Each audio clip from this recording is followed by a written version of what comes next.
Boa tarde, meu povo! Sejam muito bem-vindos! Vamos conversar hoje sobre travessia de alma? E para falar desse assunto, eu escolhi um filme bem interessante. Eu recomendo muito, quem não assistiu vale a pena. Chama As Nadadoras. Às vezes eu acho que é útil, né, a gente trazer exemplos, porque fica uma coisa um pouco mais palpável e a gente consegue aproveitar para se ver, né, para perceber coisas em nós. Então, vamos conversar sobre travessia de alma a partir de um lugar de filme simbólico, né? Então, eu vou dar um breve resumo aqui para quem ainda não conheceu, não assistiu o filme. Ele se chama As Nadadoras. Ele conta sobre meninas, né, duas irmãs sírias que vivem num país em guerra e começa a ter bombardeio na cidade delas. E elas estão sendo preparadas pelo pai, desde muito pequenas, para se tornarem nadadoras profissionais. E o pai tem o desejo de que essas filhas nadem nas Olimpíadas, né? Se tornem, assim, realmente famosas e vitoriosas. E ao longo do filme a gente vai percebendo que esse, na verdade, é um desejo do pai, né? Ele gostaria de ter sido atleta olímpico e ter nadado pelo país dele e não conseguiu, então ele fala, eu vou ter 3 filhas que vão nadar nas Olimpíadas. E ele tem 2 que já estão treinando, que são quase adultas, né? Uma já é adulta, já tem mais de 18 anos, e a outra tem 17, e uma pequenininha que ainda não começou a nadar. E aí a trama do filme vai se desenrolando nessa dificuldade deles permanecerem na Síria, né, nesse país que está em guerra. E uma delas, que é a Sara, mais velha, ela fala o seguinte, vamos sair, vamos embora. Ela vê uma amiga dela que foi para a Europa e ela fala, vamos a gente também, né, tentar ir para a Europa e aí elas começam, só que elas vão como refugiadas, né? Então é esse movimento de travessia real que elas precisam fazer, saindo do país delas, do país de origem, e indo para a Europa de forma ilegal, né? E depois vão se tornar refugiadas. Então essa é a trama do filme, bem resumidamente. E aí, para ir atrás do sonho delas, do sonho do pai delas. Então, vamos começar a conversar sobre travessia de alma a partir desse lugar de precisar sair, né? De ser obrigado a sair, ou o lugar onde se está é estreito demais, fica apertado demais, fica restrito demais. Então, quando a gente percebe que a gente está numa situação e que não dá mais para continuar nessa situação do jeito que a gente está, né, do jeito que a gente está acostumado, a gente fala, bom, a gente vai precisar atravessar, a gente vai precisar, de repente, encarar o desconhecido, encarar os nossos medos para conseguir ir para um lugar além, para um lugar mais amplo, para um lugar onde tem mais vida, mais oportunidades, mais possibilidades. É desse lugar que parte uma travessia, é desse lugar de falta, de estreiteza, de limitação, que a gente é movido a ir para o mais, né? Para que a gente embarque num movimento de expansão. E aí é muito interessante que, analisando o filme, né, a partir da ótica da alma, onde todos participam da mesma alma, né, ou todos numa perspectiva junguiana são a mesma pessoa, né, partes diferentes da alma, a gente poderia ir para essa linha também. A gente percebe que uma parte da alma quer ir, então representada por Sara, que é a filha mais velha, ela quer ir, ela olha para esse desconhecido e fala, vou embarcar nessa jornada, e tenta convencer o pai de deixá-las irem, né, e tenta convencer a irmã mais nova. Uma outra parte da alma fica apegada, representada ao pai, que num primeiro momento ali resiste e fala, vocês não vão, né? É muito perigoso, o desconhecido é muito perigoso, até o momento que a Ilsa, que é a filha mais nova, né? A segunda filha, não é a mais nova, porque eles têm uma menininha ainda mais nova ainda, mas é a segunda irmã, ela tá lá nadando numa competição e de repente cai um míssel dentro da piscina na frente dela. E aí a Sara fala, tá vendo? É uma questão de tempo até a gente morrer. A gente precisa ir, e se a gente for, a Ilsa ainda é mais jovem, né? Ela não é adulta, ela não tem 18 anos, e ela consegue pedir para o resto da família vir junto e ficar com ela, aplicar para essa reunião familiar. Então, vamos e a gente vai salvar a família inteira nessa ida, né? E tem uma outra parte da alma que faz a mediação, que é a Ilsa. Então, ela, num primeiro momento, ela não fala vou junto com a Sarah e também não fala vou ficar e ser leal ao meu pai. Ela tenta conciliar as duas partes, sabe? Então, a gente vê essa dinâmica acontecendo também no filme. E aí, o que acontece, né? Elas acabam embarcando na travessia, elas vão de barco, atravessam o mar, né? O mar entre a Síria e vão até a Grécia, né? De barco, num botinho que, obviamente, não suporta a quantidade de pessoas que tá lá. E elas precisam pular no mar para nadar. Então, desculpa, eu já tô dando alguns spoilers aqui. Quem não viu, vai assistir o filme e depois volta para assistir. Mas elas pulam no mar para nadar e levar o bote nas costas, literalmente.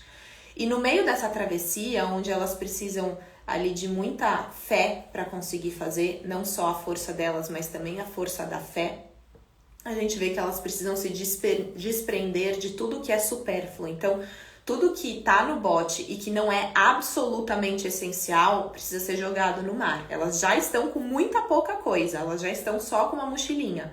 Mas mesmo assim tem coisas que podem ser jogadas no mar. E o que a Ilsa joga no mar são as medalhas que ela já conquistou. Então, ela acaba se desprendendo desse ideal, né? Ela abre mão desse ideal no meio da natação para que ela consiga lutar pela própria vida. E aí, isso fala de que no meio da travessia a gente precisa se desprender do supérfluo, né? A gente precisa se despir dessa parte fantasiosa do nosso sonho, de que a gente vai atravessar e vai, por exemplo, ela tem o sonho de nadar nas Olimpíadas, né? E pelo país dela. E ela precisa começar a se desprender desse lugar, desse sonho maravilhoso de nadar nas Olimpíadas pelo próprio país, para poder fazer aquilo que é possível, que a gente vai ver uma segunda parte da travessia, onde ela tá lá treinando já na Alemanha e o diretor, né, o treinador dela fala assim, você não vai nadar pela Síria, se você quer ter alguma chance de nadar nas Olimpíadas, vai ser pelo time de refugiados, então se concentra aqui, dá o seu melhor para que a gente consiga te colocar no time de refugiados. E na cabeça dela, isso era uma depreciação. E ela insistia no começo que não, que ela ia nadar pela Síria. E aí o que ela faz, né? Ela precisa se reconciliar com essa realidade do possível. Sair dessa realidade, desse sonho fantasioso ideal de nadar pela Síria e falar o que é possível, o que eu posso fazer para conseguir o meu sonho. Então ela vai se desprendendo dessa porção fantasiosa, sabe? Do sonho dela para poder fazer o que é possível e é nadar pelo time de refugiados.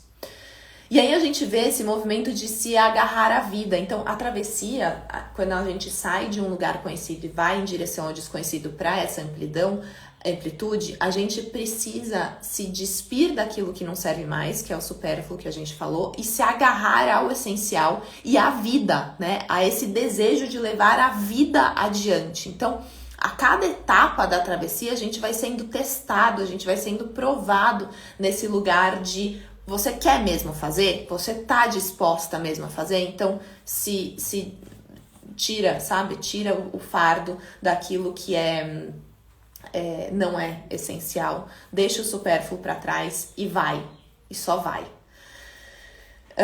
E aí tem a questão do pagar um preço, né? A cada passo da travessia, a liberdade custa um preço e a gente precisa estar disposto a pagar isso. E isso não só monetário, mas também monetário. Então a gente vê no filme quando o pai das meninas, ao concordar que elas façam a travessia, ele pede dinheiro emprestado, ele faz um empréstimo grande para a realidade deles, para que elas possam dar conta de fazer a travessia.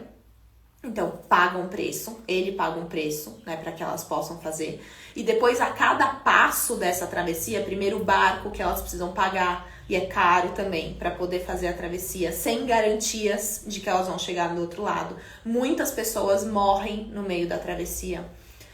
depois um outro transporte que elas precisam pagar de novo. Então, existem vários custos ao longo dessa travessia. Fora o custo de se despir dessa identidade que elas tinham antes, né, na casa delas, como filhas, como protegidas, como esse sonho de nadar pelo próprio país. Elas vão se despindo disso tudo e elas vão pagando esse preço de deixar uma identidade conhecida para trás, para que elas possam ir para um lugar mais amplo, para que elas possam ir para um lugar onde tem mais vida para elas, que seria esse sonho de morar na Europa e de poder ter um futuro lá e trazer a família delas para lá, né?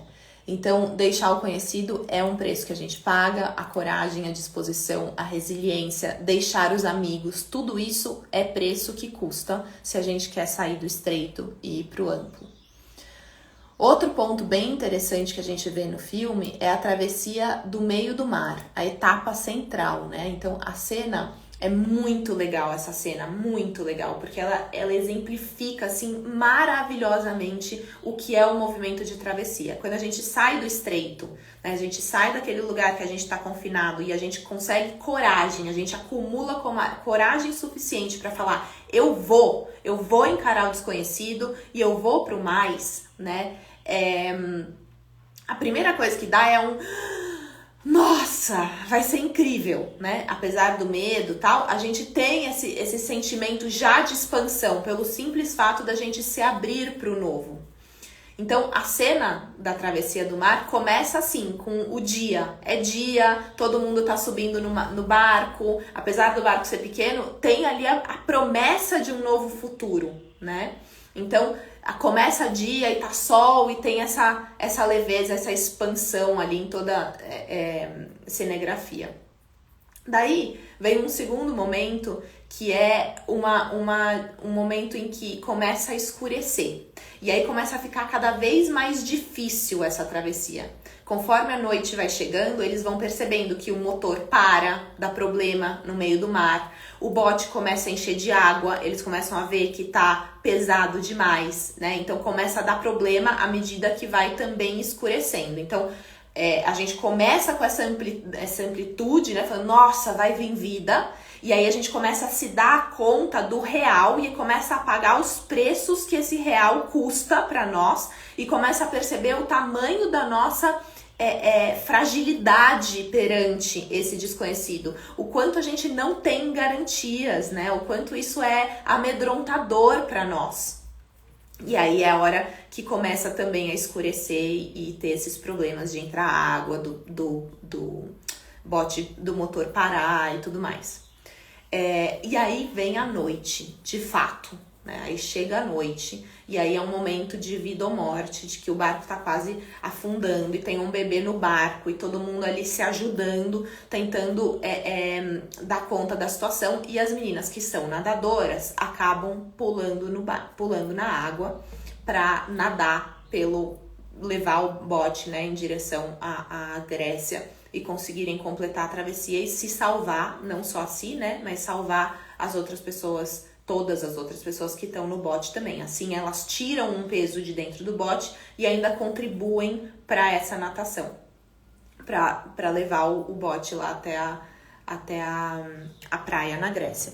Então, percebe como que vai ficando tenso, e vai ficando tenso à medida que as pessoas vão se dando conta da vulnerabilidade que elas têm perante esse desconhecido, do quanto não tá no controle delas e do quanto a potência delas só leva elas até um determinado momento, né? Mesmo nadando, podia dar errado, o bote podia afundar e não ia ter como salvar todo mundo. Então, esse contato com o mistério, esse contato com a impotência o tempo todo vai desafiando a alma no processo de travessia. É muito emblemático porque às vezes a gente não tá correndo risco de vida, né? A maioria de nós em travessias, a gente não corre riscos de vida, mas a nossa alma corre riscos de pertencimento, que para ela é risco de vida, né?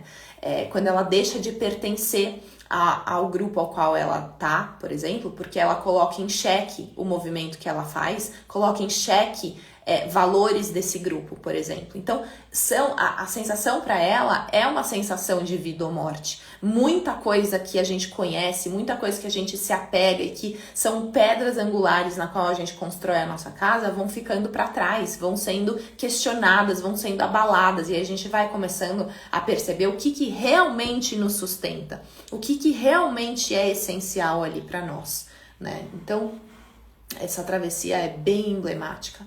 Aí um outro ponto bem legal é a alegria que vem por meio das brincadeiras, da música, né? Conecta as pessoas. Então, as meninas, as irmãs, ao longo de toda a travessia, de todo o movimento de sair da casa até chegar na Alemanha, elas estão brincando, né? O filme inteiro é permeado por essa alegria que elas trazem, por esses momentos que, mesmo na dificuldade, elas encontram uma forma de se divertir, elas dançam na chuva, sabe? Elas põem música, elas tiram sarro uma da outra. Então, a alegria ali tá muito presente o tempo todo e a gente percebe o quanto que ela é um contraste com essa vulnerabilidade da alma frente ao desconhecido, né?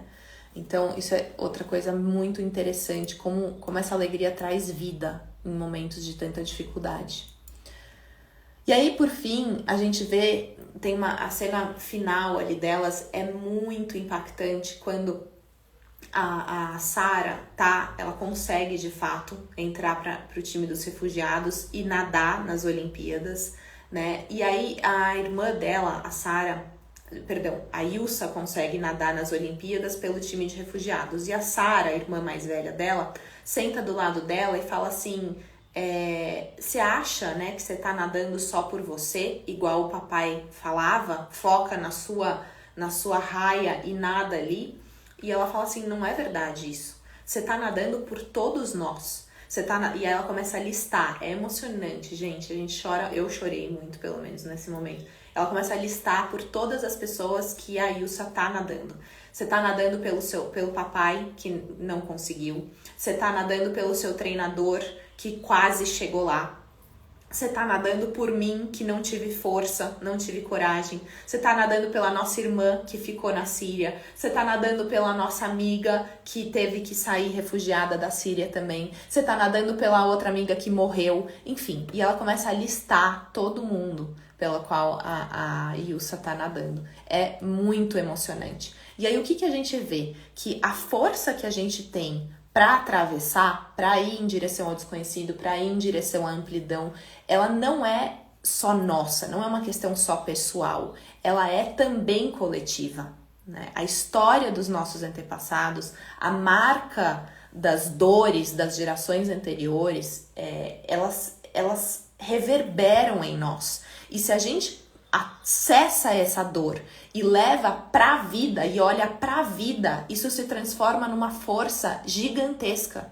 Então a Ilsa ali, ela tá sendo empurrada pela força dos ancestrais dela. Ela tá sendo levada pela força dos ancestrais dela. E na hora que ela integra isso, que ela consegue perceber que ela não tá sozinha, que ela não tá fazendo isso só por ela, e que ela tá, na verdade, em comunhão com toda a força que veio antes dela, ela consegue, de fato, ser um símbolo de conquista, de resiliência, ganha a bateria, enfim, e tem todo o sucesso. Então, a gente pode fazer travessias usando as dores que a gente carrega. Acho que essa é uma das mensagens mais importantes desse...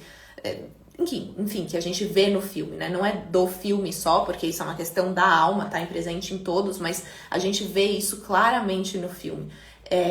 A gente pode usar a força que vem da dor para fazer movimentos em direção à vida. Inclusive, isso é muito possível. E isso é o que nos leva adiante, se a gente conseguir integrar a dor. Se a gente conseguir pegar a dor e a dificuldade e falar, eu vou fazer o melhor que eu posso com isso. Isso nos leva para o mais. Isso nos traz força e nos traz coragem para ir para a amplidão. A outra opção é pegar essa dor e ficar com ressentimento, né? Ficar apegada a ela e aí assumir o processo de repetição dos ciclos da dor ou num lugar de falar, eu vou ficar aqui presa a esse lugar porque isso me marcou profundamente e eu não consigo olhar para a vida tendo vivido isso, ou então querendo salvar todo mundo, né? Querendo evitar que outras pessoas, todas, passem por isso num lugar de arrogância, num lugar de ser maior do que o próprio tamanho, comprando brigas muito maiores do que si. E a gente vê um pouco da Sarah entrando nesse lugar também, né? Nesse lugar de comprar brigas maiores do que ela dá conta. No final do filme a gente vê que ela entrou muito nesse lugar e acabou até sendo presa, né? Enfim, por tráfego de pessoas e tal. Então a gente vê uma compensação negativa acontecendo também, quando a gente tenta, quando a gente não se integra com a história e não assume o nosso lugar dentro da história. A gente tenta assumir um lugar maior e que a gente não dá conta, né? A gente não dá conta de assumir uma responsabilidade maior do que aquela que a gente pode de fato fazer a diferença. Então é isso, a grande conclusão aqui da história é, só para terminar, vou ver aqui que eu anotei uma outra coisa interessante, que é assim, a Sarah fala para a irmã que atletas olímpicos fazem coisas incríveis, tá lá no final do filme, ela tá prestes a entrar para nadar a bateria dela, e ela senta do lado da irmã e fala assim, olha, atletas olímpicos fazem coisas incríveis. E ela narra por todos que a Ilsa vai nadar. Ela fala, mas você é muito mais do que uma Olímpia, né? Você fez muito mais do que isso, muito mais do que esse prestígio, esse lugar de prestígio. É sobre a força da travessia, não é sobre o prêmio, é sobre a força da travessia. Olha o que você viveu para conseguir chegar aqui. Você nadou no meio do mar à noite, levando um bote nas costas, cheio de pessoas, salvando a vida de um monte de gente. Olha a força que tem neste processo.